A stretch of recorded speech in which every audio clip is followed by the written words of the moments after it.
Hello সবাইকে, কেমন আছো তোমরা? তো সেদিন তো ছিল আমার স্বাদের অনুষ্ঠান, তোমরা সবাই জানোই। তো সকালে উঠে দেখছি সব সবজি কাটাকাটি, এদিকে রান্না সব কিছুই শুরু হয়ে গেছে।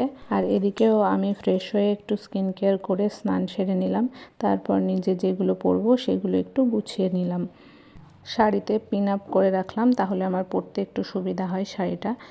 তো সব কিছু গুছিয়ে নিয়ে আমি বসে পড়েছিলাম আলতা পরতে। আলতা পরতে আমি খুব ভালোবাসি, সেটা তো তোমরা নিশ্চয়ই এতদিনে বুঝে গেছো। তো আলতাটাও আমি সুন্দর করে পরে নিলাম, তারপর একটু স্টাইল মেরে কটা ফটো তুলে নিলাম। তারপর সমস্ত রেডি হয়ে বসে পড়লাম আমার স্বাদ খেতে। আর আগের বারই বলেছি তোমাদের আমার স্বাদের অনুষ্ঠান মানে নিরামিষ হবে, তো এবারও হয়েছে নিরামিষ।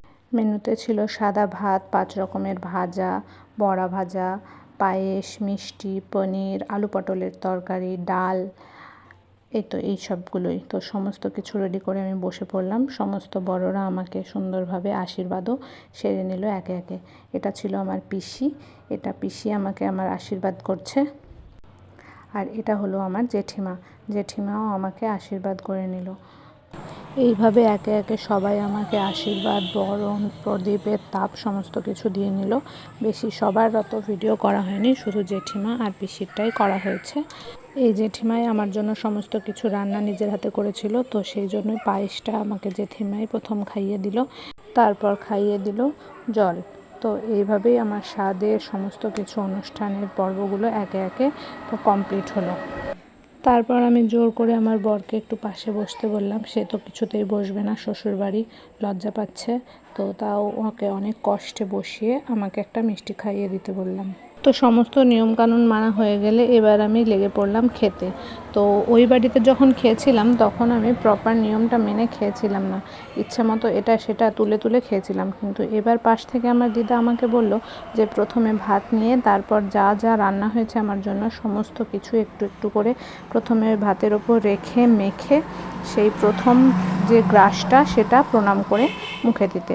তো দিদার কথা মতো আমি সেইভাবেই সমস্ত কিছু একে একে নিয়ে প্রণাম করে সেই প্রথম গ্রাসটা মুখে তুললাম। তো এবার যেহেতু আমি ওইভাবে খেতে পেরেছি তার জন্য একটু দিদা সন্তুষ্ট হলো, কারণ আগেকার মানুষ বুঝতেই পারছো সঠিক নিয়ম না মেনে সমস্ত কিছু করলে ওদের মনের মধ্যে একটা খুঁতখুঁতে ভাব থেকেই যায়। তো এবার যখন আমি এইভাবে খেলাম তখন এবার আমার দিদা ভীষণ খুশি, এবার কোনো অসুবিধা নেই। তো এবার আমি আমার ইচ্ছা মতো সমস্তটা খেতে পারি। তো খাওয়া দাওয়া শেষ হলে আমরা চলে গিয়েছিলাম ছাদে ছবি তুলতে আমার বোনদের সাথে। তো প্রচণ্ড গরমের কারণে ওদের ড্রেস চেঞ্জ করা হয়ে গিয়েছিলো, ওরা তো ছবি তুলবে না, শুধুমাত্র আমার জোরাজোরির কারণে এইটুকু একটু ক্লিপ আমি তুলতে পেরেছি ওদের সাথে। আর সেদিন হচ্ছিল ছাদে প্রচণ্ড পরিমাণে হাওয়া, আমার ছবি তোলার পাশাপাশি ওরা করছিল একটু আড্ডাই আর কি। তো যাই হোক, সেদিন সারাদিনটা খুব সুন্দরভাবে আমরা কাটিয়েছি মজা করে। আর যেহেতু সেদিন একটু ঠান্ডা ঠান্ডা ওয়েদার ছিল, তো কোনো রকম কষ্টই এবার আমার হয়নি। আজকের মতো টাটা, ভালো থেকো তোমরা সবাই।